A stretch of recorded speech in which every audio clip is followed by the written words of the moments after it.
ఆనంద బాష్పాల దీవించు.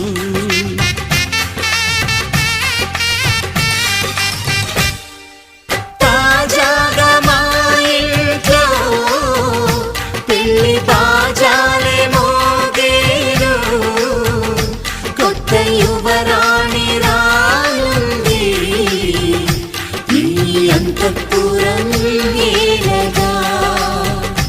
అంతా సంతోషంలో